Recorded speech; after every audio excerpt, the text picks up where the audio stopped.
இந்த ரீல பாரு, செம்ம காமெடியா இருக்குல்ல. ஆமா சித்ரா, செம்ம காமெடியா இருக்கு. இது பாருக்கா, அங்க பாருக்கா. அக்கா அந்த யானை எப்படி ஓடுது பாருக்கா. ஒரு மனுஷன் இங்க உட்காந்து 1/2 மணி நேரம் ஆகுது, எங்கன்னா திரும்பி பாக்குறாளுங்களா பேரு? யானை ஓடுறத பார்த்துன்னு இருக்கிறாளுங்க நைட்டு 11 மணிக்கு. அடியே உங்களை தாண்டி உங்ககிட்ட தாண்டி பேசினுக்கிறான், காதுல விழுதா இல்லையா? என்ன மாமா, என்னதான் பிரச்சனை உங்களுக்கு? புருஷன் பொண்டாடி ரூமுக்குள்ள வந்து உட்காந்ததும் இல்லாம என்ன மேமே என்ன பிரச்சனைன்னு வேற கேக்குற, அதை சேர்ந்து போ முதலிங்கிறத. அப்படியெல்லாம் என்னால ஏந்து போக முடியாது மாமா. நான் இங்க ஒரு வாரம் ஸ்டே பண்றேன்னா ஒரு வாரம் என் அக்கா கூட தான் தூங்குவேன். பாயிண்டா பேசுறாளடா என் தங்கச்சி. வாயிலே குத்துறன்னு வை உண்ணா, சும்மா இருறியே.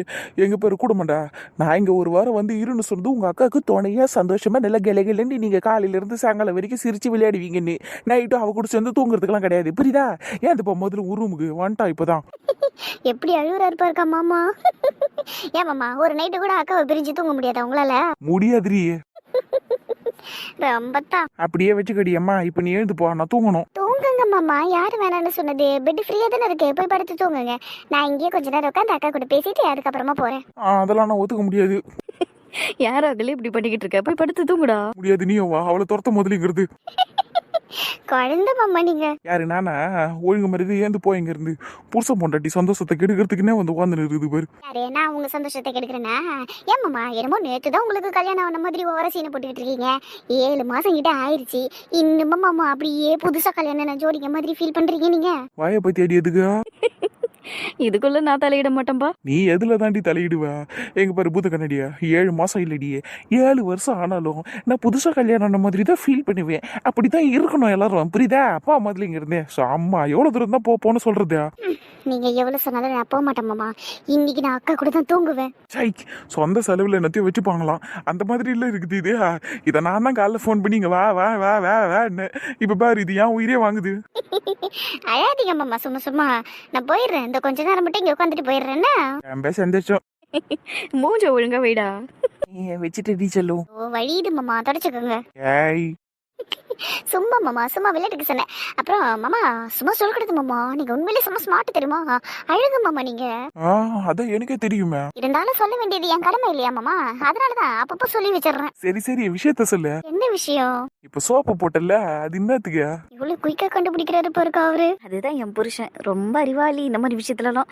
சரி சரி, கேளு கேளு. சரிக்கா. நாங்கடியே அக்கால தங்கச்சும் குசு குசுன்னு பேசின்னு இருக்கிறீங்க. அதுவா மாமா, இது சம்மர் டைம் இருக்குல்ல, அதான் நம்ம அப்படியே ஃபேமிலியா எங்கன்னா அவுட்டிங் மாதிரி போயிட்டு வந்தா நல்லா இருக்கும்ல. வீட்டுக்குள்ளேயே இருந்து போர் அடிக்குது மாமா. அவுட்டிங்கா? அதுக்கெல்லாம் இப்ப வாய்ப்பே இல்லப்பா. போன வாரம் தான் கல்யாணம் முடிஞ்சு அவ்வளோ செலவாச்சு. இப்போ ஒட்டுமொத்த குடும்பத்தையும் அவுட்டிங்க கூட்டின்னு போனோன்னு வை, அவ்வளோதான். கல்யாணத்துக்கு ஆன செலவுல பாதி செலவு ஆயிடும், ஓடிப்போங்க எல்லாம். மாமா, ஒட்டுமொத்த குடும்பமும் இல்ல மாமா. அக்கா என்னக்கா நீ பாத்துக்கிட்டே இருக்க மாமாவே, சொல்லுக்கா.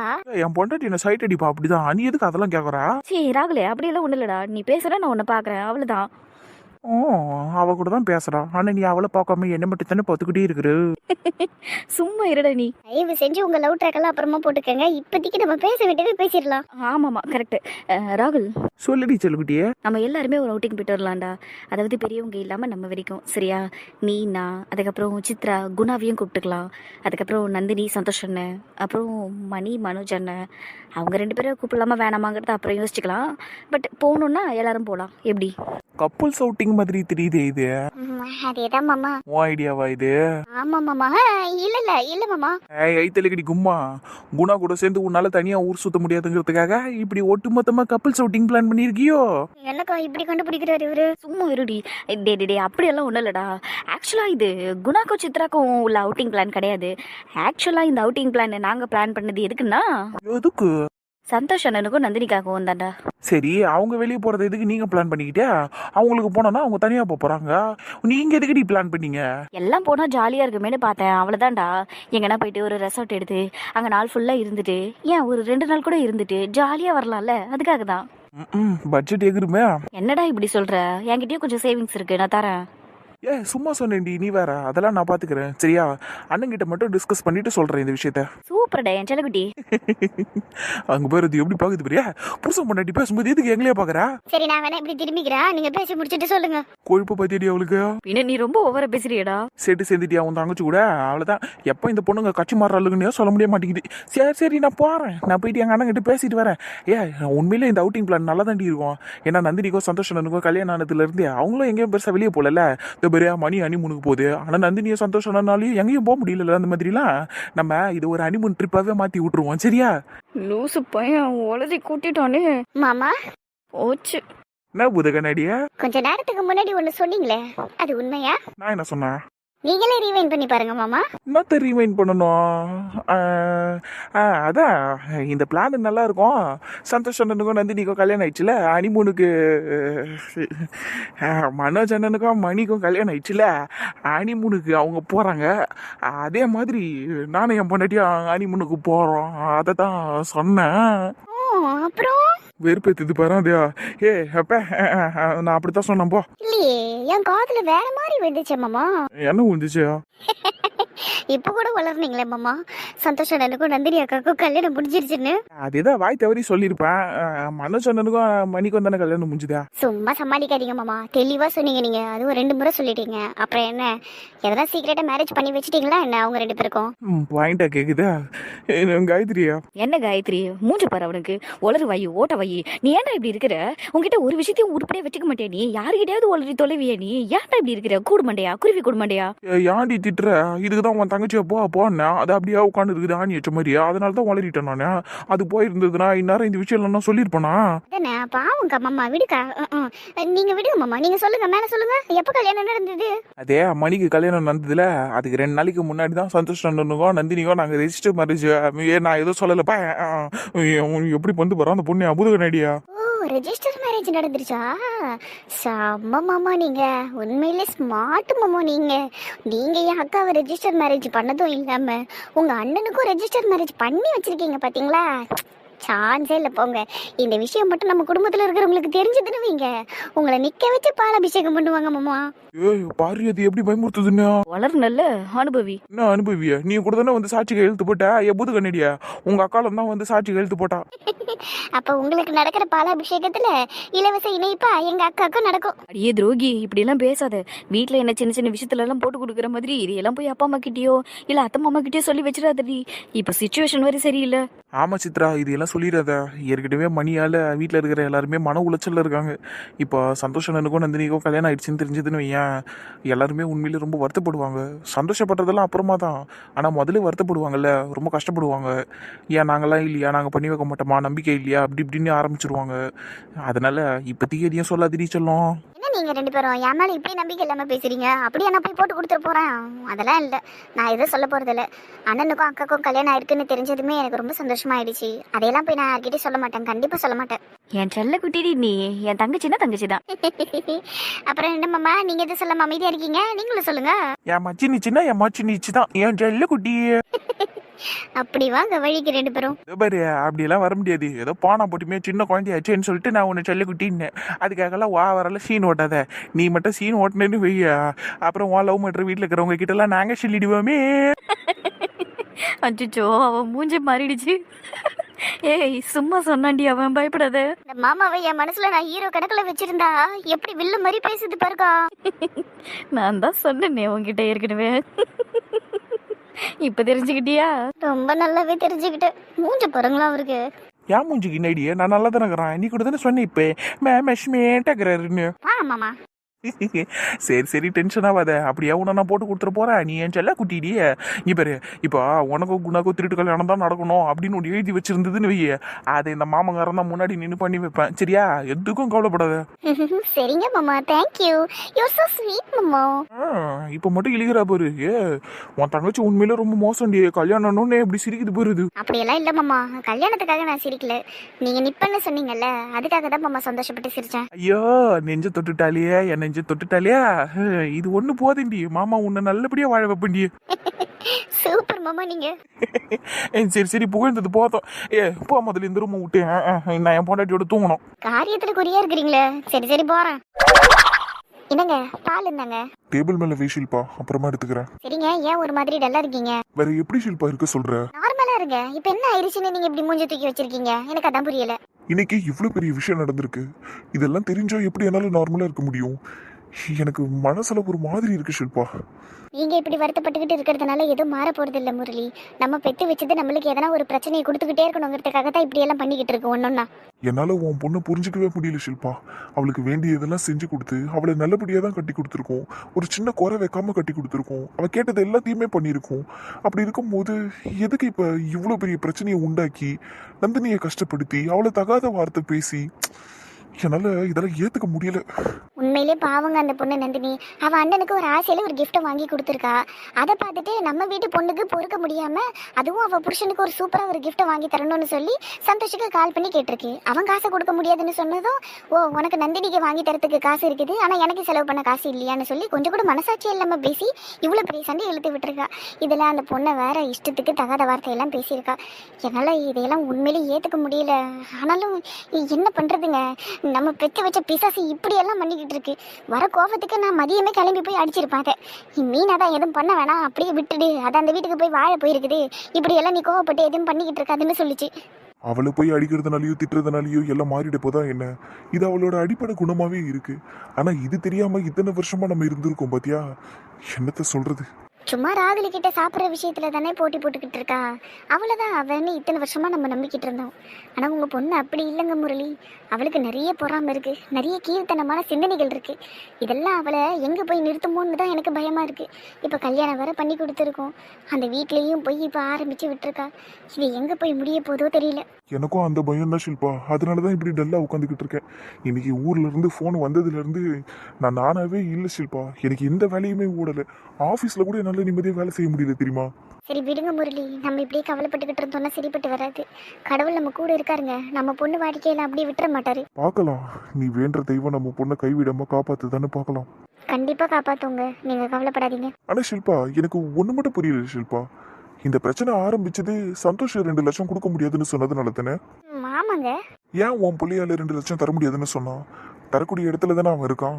நான் ஒத்துக்கிறேன், அவன் கல்யாணத்துக்கு நிறைய செலவு பண்ணியிருக்கான். ஃப்ளைட் டிக்கெட் எல்லாம் கூட இப்போ புக் பண்ணியிருக்கான். இப்போ ஒரு 2 லட்சம் கிட்ட அவனுக்கு செலவாயிருக்கு. இது எல்லாத்தையுமே நான் ஒத்துக்கிறேன். ஆனாலும் சந்தோஷால 2 லட்சம் கொடுக்க முடியுமா முடியாதா? அதெல்லாம் முடியும் தாங்க. ஆனாலும் தங்கச்சிக்கே செலவு பண்ணிக்கிட்டு இருந்தா அவனுக்குன்னு சேவிங்ஸ் வேணும்ல. கஷ்டப்பட்டு உழைச்சி தானே நம்ம புள்ள காசெல்லாம் சேர்த்து வைக்கிறான். அப்படி இருக்கும்போது எல்லாத்தையும் தங்கச்சிக்கே கொடுத்துட்டா நாளைக்கு நந்தினிக்கும் சந்தோஷக்கும் கல்யாணம் ஆகுறப்ப அவங்க கல்யாண வாழ்க்கையை அவன் பார்க்கணும்ல. அதுக்கு அவனுக்கு காசெல்லாம் தேவைப்படும் தானே. கல்யாண வாழ்க்கைக்கு காசு சேர்த்து வைக்கிறதெல்லாம் நியாயம்தான். ஆனா அதுக்கெல்லாம் டைம் இருக்குல்ல.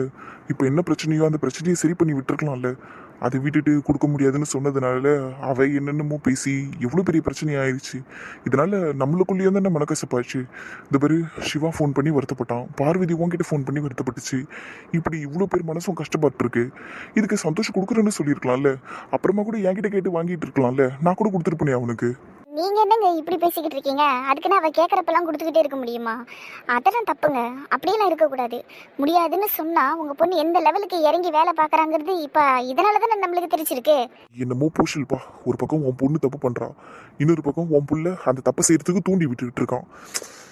என்னால என்னால எதையுமே ஏத்துக்க முடிய மாட்டேங்குது. ஈஸியா ஸ்மூத்தா லைஃப் போகணும்னா எல்லாத்தையுமே அனுசரிச்சு நல்லபடியா போகணும். அதை விட்டுட்டு முடியாதுன்னு ஒரு விஷயத்த சொல்றப்பதான் அங்க பிரச்சனையே உருவாகுதுன்னா அந்த முடியாதுங்கிற வார்த்தையை எதுக்கு சொல்லணும்? என்னால இதெல்லாம் ஏத்துக்க முடியல ஷில்பா. நீங்க இப்படி எல்லாம் யோசிச்சுக்கிட்டு இருக்காதீங்க. முடியாதுன்னு சொன்னா என்ன வேணாலும் செஞ்சிடலாமா? அதெல்லாம் தப்புங்க. உங்க பொண்ணு திருந்தணும்னா இந்த மாதிரி எல்லாரும் அவளை சுத்தி இருக்கவங்க எல்லாம் முடியாதுங்கிற வார்த்தையை தான் பயன்படுத்தணும். என்னமோ போ ஷில்பா. சுமூகமா முடிய வேண்டிய விஷயம் இவ்வளவு பெரிய பிரச்சனையாயிருக்கு. இதுக்கப்புறம் இந்த மாதிரி நடக்கக்கூடாது ஷில்பா. நடக்கவே கூடாது. அதுக்கு உங்க பொண்ணோட குரங்கு புத்தி சரியாகணுங்க. அது மட்டும்தான் இதுக்கு தீர்வே. சரிதான். சரி பார்ப்போம், என்ன நடக்குதுன்னு பார்ப்போம். இனிமேல் எல்லாரும் அவகிட்ட ஸ்ட்ரிக்டா இருக்க போறதா சொல்லியிருக்காங்க. அப்படியே இருக்கிறாங்களான்னு பார்ப்போம். அப்படி இருந்துட்டாலே போதும், அவ கொஞ்சம் சரியாயிடுவா. இப்ப சொன்னீங்கல்ல, இதுதான் கரெக்ட். எல்லாரும் கொஞ்சம் ஸ்ட்ரிக்டா இருந்தாதான் அவ சரியா இருப்பா. அதைத்தான் நம்ம புள்ளியும் பண்ணான். நீங்க ஏதோ அவனை தப்பாலாம் எடுத்துக்காதீங்க. சேச்சா, நான் ஏண்டி அவனை தப்படுத்துக்க போறேன்? அவனால முடியும். ஈஸியா பிரச்சனையை முடிச்சிருக்கலாம். அவ்வளவுதான் என் எண்ணம், வேற ஒன்றும் இல்லை. எல்லாம் நல்லதுக்குன்னு தான் நினச்சிக்கோங்க முரளி. இப்போ சந்தோஷம் முடியாதுன்னு சொன்ன வார்த்தை தான் இவ்வளோ பெரிய பிரச்சனையை உண்டு பண்ணியிருக்கு. சுற்றி இருக்கவங்க எல்லாரும் மணிக்கிட்ட ஸ்ட்ரிக்டாக இருப்பேன்னு சொல்லியிருக்காங்க. இதுவே அவளோட வாழ்க்கையோட ஒரு மாற்றமாக இருக்கலாம் இல்லையா? அவளும் சரியாயிடலாம் இல்லையா? இதை அப்படி பாருங்க, சரியா? சரி ஷில்பா. சரிங்க, வருத்தத்தை விட்டுருங்க. இப்போ நான் பால் எடுத்து தரேன், குடிச்சிட்டு தூங்குங்க என்ன? சரிம்மா. பாத்தீங்களாங்க, உங்க பொண்ணு பேயால நம்ம உட்காந்து பேசி பேசி உண்மையிலே பேய் வர டைம் ஆயிடுச்சு. மணி 12 ஆயிடுச்சு. அது சரி, எந்த பேய் 12:30 மணிக்கு வருவேன்னு உன்கிட்ட சொல்லுச்சு? அது சும்மா சொன்ன முரளி. கடவுளே, என் பொண்டாட்டி எப்படி இருக்கா பாரு. நீ இவ்வளவு அப்பாவியா இருக்கடி, நானும் கிட்டத்தட்ட அப்படிதான் இருக்கேன். ஆனா நம்ம பிள்ளைங்க மட்டும் ஏன்டி இவ்வளவு கிரிமினலா இருக்குங்க? பிள்ளைங்கன்னு என் பிள்ளையையும் சேர்த்துக்காதீங்கன்னு அவங்க பொண்ணை மட்டும் சேருங்க, அதுதான் கிரிமினலே. என் புள்ள அப்படி கிடையாது. உன் புள்ள சிடுமுஞ்சிடி. சீடு மூஞ்சிதான், அதுக்கு நான் அவன் கிரிமினல் ஆயிடுவானா? மணி பண்ற எல்லா தப்புக்கு பின்னாடியும் அவன் தாண்டி இருப்பான். அப்பா அவனும் கிரிமினல் தானே? அப்படியெல்லாம் ஒன்றும் இல்லை. நான்லாம் என் புள்ளைய ரொம்ப கரெக்டாக வளர்த்துருக்கேன். நீங்கள் தான் உங்கள் பொண்ணை செல்லம் கொடுத்து கெடுத்து வச்சிருக்கீங்க. சரி சரி, இப்ப நம்ம சண்டை போட்டுக்க வேணாம். பால் எடு, குடிச்சிட்டு தூங்குவோம். டேய், நான் உன் அண்ணன்டா. என்ன பார்த்தா உனக்கு பாவமா தெரியலையா? ஏன்னா அப்படி கேக்குற? பின்ன அவுட்டிங்குங்கிற பேர்ல என்னை கூட்டிட்டு போய் புதக்குழியில தள்ள பாக்குறா. என்னன்னா இப்படி சொல்றீங்க? உங்களுக்கும் நந்தினிக்கும் நான் ஒரு அழகான ஹனிமூன் ட்ரிப் ரெடி பண்றேன். ஆனா நீங்க என்னடான்னா புதக்குழின்ட்டீங்க. சே, எவ்வளோ பெரிய கனவோட இருக்கிறேன் நான். ஹனிமூனுக்கு நீங்க 2 பேரும் போகணும். ரிட்டர்ன் வரும்போது உங்களை மாதிரியே ஒரு குட்டி பாப்பாவை கூட்டிட்டு வரணும்னு பெரிய கனவு கண்டு வச்சுக்கிருக்கேன். இது குட்டி பாப்பாவா? டேய் என்னடா? குட்டி பாப்பா கொஞ்சம் ஓவர் தான். ஆனா குட்டி பாப்பா பிறக்கிறதுக்கே அந்த வழிமுறைகள் எல்லாம் நடக்கும்ல. ரிட்டர்ன் வரும்போது நந்தினி கன்சீவா கூட வரலாம்ல. எப்பா சாமி, கொஞ்சம் வாய மூடுறா. கன்சீவுங்கிற, குட்டி பாப்பாங்கிற, ஹனிமூனுங்கிற, இதெல்லாம் கேட்கும் போதே பகீர் பகீர்னு இருக்குடா. நான் கல்யாணம் பண்ணி இருக்கிறவ பேரு நந்தினி, சரியா? வேற யாரோ கிடையாது. நீ அமைதியா இரு. இதுக்கெல்லாம் அவ சத்தியமா ஒத்துக்க மாட்டா. எனக்கும் இதுல எல்லாம் உடன்பாடு இல்லடா, வேணாம்டா. என்னென்ன சொல்ற? அப்ப உங்களுக்கு இதுல எல்லாம் இன்ட்ரெஸ்ட் இல்லையா?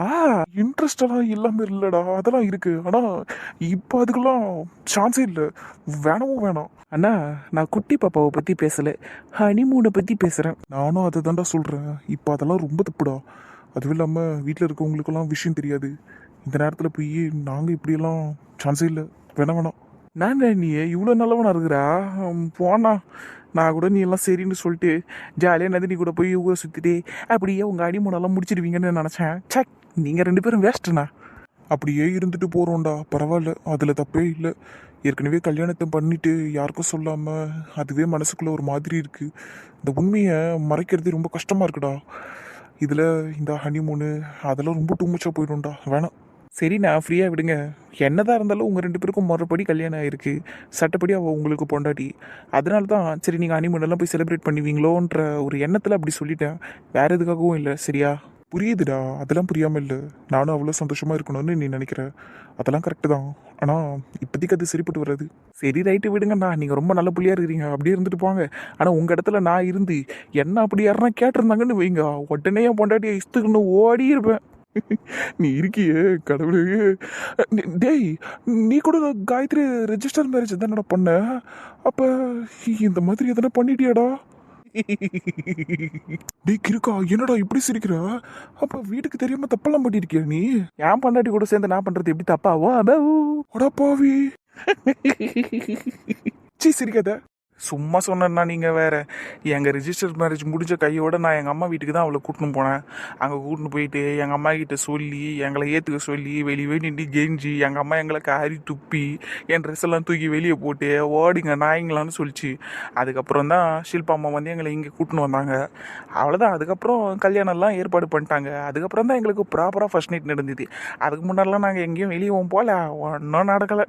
ஆனால் இந்த மாதிரி யாருன்னா என்கிட்ட இப்படியெல்லாம் போகிறீங்களான்னு சொல்லியிருந்தா கண்டிப்பாக நான் போயிருப்பேன். என் காயத்ரி ஒத்துக்கலனாலும் நான் கூட்டின்னு போயிருப்பேன். அதை தாண்டா நான் தப்புங்கிற. அவ ஒத்துக்கலன்னா எப்படி நீ கூட்டின்னு போவ? நானும் கூட்டின்னு போவேன்னா கட்டாயப்படுத்தி கூட கூட்டின்னு போவேன். ஆனால் கட்டாயப்படுத்தி அவன் மேலெல்லாம் கையை வைக்க மாட்டேன். அதெல்லாம் தப்பு, அதெல்லாம் நான் செய்ய மாட்டேன். ஆனால் ஒரு நாள் ஃபுல்லாக நான் அவ கூட இருப்பேன்ல, ஒரு நாளோ 2 நாள் ஃபுல்லாக அவள் கூடவே இருப்பேன். ஜாலியாக இருக்கும். நைட்டு ஃபுல்லாக அவள் கூடவே இருக்கலாம். அதெல்லாம் எவ்வளோ த்ரில்லிங்காக இருக்கும் தெரியுமா? சூப்பராக இருக்கும். அதெல்லாம் செம்மையாக இருக்கும்ண்ணா. அதுதான் நீயும் நந்தினி எக்ஸ்பீரியன்ஸ் பண்ணணும்னு நான் நினச்சேன். நீங்கள் தான் வேணாங்கிறீங்க. நல்ல புள்ளடா அப்ப நீயும். சரியே, நான் தான் இவ்வளோ தூரம் சொல்கிறேன்ல, இப்போயாச்சும் சரின்னு சொல்லிட்டு வாயண்ணா.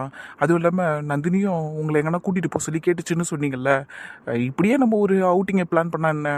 போகலாம், ஜாலியாக இருக்கும். நல்லா தான் இருக்கும். நீ சொன்னதெல்லாம் கூட கேட்குறதுக்கு நல்லா தான் இருந்துச்சு. ஒரு நாள் ஃபுல்லாக, ஒரு நைட்டு ஃபுல்லாக அவ கூட பேசிக்கிட்டு ஜாலியாக தான் இருக்கும். எனக்குள்ளேயும் ஆசைலாம் இருக்குதான். ஆனாலும் அடி மனசுல தப்பு தப்புன்னு ஒரு குரல் சொல்லிக்கிட்டே இருக்குடா. அந்த அடி மனசுல இருந்து வர குரலை நசுக்கு நசுக்குன்னு நசுக்கிட்டு உங்க ஆசைப்படுற மனசுக்கு நீங்க முக்கியத்துவம் கொடுத்தீங்கன்னா லைஃப் சிறப்பா இருக்கும்ண்ணா, ஜாலியா இருக்கும். இந்த சிரிப்பை நான் சம்மதம்னு எடுத்துக்கிட்டா வேணாண்டா. போனா இவ்வளோ தூரம் சொல்கிறான், இப்போ வரைக்கும் முடியாதுங்கிறீங்க. போகலாண்ணா, ஜாலியாக இருக்கும். சரிடா, போகலாம். சூப்பர்ண்ணா.